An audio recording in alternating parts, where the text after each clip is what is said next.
ପିଲାମାନେ ଆଜି ଆମେ ବୁଲବୁଲ ସିରିଜର ଆଉ ଏକ ଗପ ଜାଣିବା। ଗପଟିର ନାମ ହେଲା ପିମ୍ପୁଡ଼ି ଓ ଝିଣ୍ଟିକା। ଗୋଟିଏ ସୁନ୍ଦର ବଗିଚା ଥିଲା। ସେହି ବଗିଚାରେ ଗୋଟିଏ ପିମ୍ପୁଡ଼ି ଓ ଝିଣ୍ଟିକା ରହୁଥିଲେ। ସେମାନଙ୍କ ମଧ୍ୟରେ ଭଲ ବନ୍ଧୁତା ଥିଲା। ଗ୍ରୀଷ୍ମ ଋତୁ ଥିଲା। ବଗିଚାରେ ବହୁତ ଗୁଡ଼ିଏ ଫୁଲ ଓ ଫଳ ଗଛ ଲଗାଯାଇଥିଲା। ପିମ୍ପୁଡ଼ି ସବୁବେଳେ ଖାଦ୍ୟ ସନ୍ଧାନରେ ରହୁଥିଲା। ସେ ତା ଗାତ ଭିତରେ ଖାଦ୍ୟ ସବୁକୁ ଗୋଟେଇ ରଖେ। ସେ ବହୁତ ପରିଶ୍ରମୀ ଥିଲା। ସେ ବର୍ଷା ଦିନ ପାଇଁ ମଧ୍ୟ ତା ଗାତ ଭିତରେ ଆଗୁଆ ଖାଦ୍ୟ ସଂଗ୍ରହ କରି ରଖିଦେଲା। ଝିଣ୍ଟିକା ଦିନସାରା ଖାଏ, ନାଚେ ଓ ଗୀତ ଗାଉଥାଏ। ଏହିପରି ଭାବେ ସେ ନିଶ୍ଚିନ୍ତ ହୋଇ ଖୁସିରେ ଖୁସିରେ ସମୟ ବିତାଏ। ତାକୁ ଆସନ୍ତାକାଲିର ବିଲକୁଲ ଚିନ୍ତା ନଥିଲା।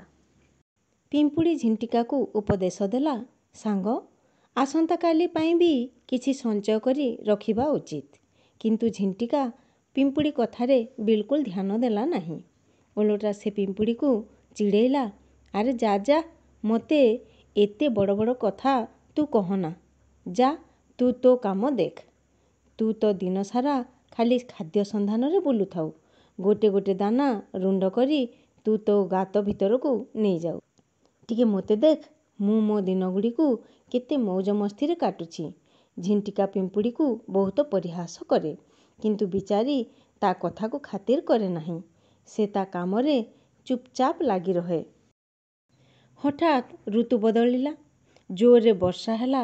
ଚାରିଆଡ଼େ ଅନ୍ଧାର ହୋଇଗଲା ଓ ଶୀତ ଲାଗିଲା। ପିମ୍ପୁଡ଼ି ତା ଗାତ ଭିତରେ ଆରାମରେ ଥାଏ। ତା ପାଖରେ ରହିବାକୁ ଘର ଥିଲା ଓ ଖାଇବାକୁ ପ୍ରଚୁର ଖାଦ୍ୟ ମଧ୍ୟ ଥିଲା। କିନ୍ତୁ ଝିଣ୍ଟିକା ପାଖରେ ନା ରହିବାକୁ ଘର ଥିଲା, ନା ଆଉ ଖାଇବାକୁ ଖାଦ୍ୟ। ସେ ଭୋକିଲା ଥିଲା ଓ ଥଣ୍ଡାରେ କମ୍ପୁଥିଲା।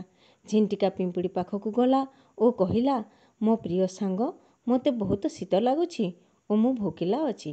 ତୁମେ ମୋତେ କିଛି ଖାଇବାକୁ ଦେଇପାରିବ କି? ପିମ୍ପୁଡ଼ିର ତା ଉପରେ ଦୟା ଆସିଲା। ସେ ତାକୁ କିଛି ଖାଇବାକୁ ଦେଲା ଓ କହିଲା, ମୁଁ ତୁମକୁ ଆସନ୍ତାକାଲି ପାଇଁ କିଛି ସଞ୍ଚୟ କରି ରଖିବାର ଉପଦେଶ ଦେଇଥିଲି। କିନ୍ତୁ ତୁମେ ମୋ କଥାକୁ ହେୟ ଜ୍ଞାନ ମନେକଲ। ତାର ଫଳସ୍ୱରୂପ ତମେ ଆଜି ଏହି ଅସୁବିଧାର ସମ୍ମୁଖୀନ ହେଲ। ତୁମେ ମୋ ସାଙ୍ଗ, ସେଥିପାଇଁ ମୁଁ ମୋର ଖାଦ୍ୟ ପଦାର୍ଥ ତୁମ ସଙ୍ଗେ ବାଣ୍ଟି ଖାଉଛି। ବର୍ଷା ନ ଛାଡ଼ିବା ପର୍ଯ୍ୟନ୍ତ ତୁମେ ମୋ ପାଖରେ ଆରାମରେ ରହିପାର। କିନ୍ତୁ ଗୋଟିଏ କଥା ସଦାବେଳେ ମନେ ରଖିବ, ବର୍ଷା ଛାଡ଼ିଗଲେ ତମେ ବହୁତ ପରିଶ୍ରମ କରିବ ଓ ଆସନ୍ତାକାଲି ପାଇଁ ମଧ୍ୟ କିଛି ସଞ୍ଚୟ କରି ରଖିବ। ଧନ୍ୟବାଦ ମୋର ପ୍ରିୟ ବନ୍ଧୁ। ମୁଁ ଏବେ ତମ କଥା ସବୁବେଳେ ମନେ ରଖିବି। ମୁଁ ମୋର ଏହି କାମ ପାଇଁ ଅନୁତାପ କରୁଛି। ଯେତେବେଳେ ବର୍ଷା ଛାଡ଼ିଯିବ ମୁଁ ବହୁତ ପରିଶ୍ରମ କରିବି ଆଉ ଭବିଷ୍ୟତ ପାଇଁ ଖାଦ୍ୟ ସଞ୍ଚୟ କରି ମଧ୍ୟ ରଖିବି। ପିଲାମାନେ, ଏହି ଗପରୁ ଆମେ କ'ଣ ଶିଖିଲେ? ନା ସବୁବେଳେ ଆମେ ଭବିଷ୍ୟତକୁ ଚିନ୍ତା କରି ବର୍ତ୍ତମାନରେ କାର୍ଯ୍ୟ କରିବା ଉଚିତ।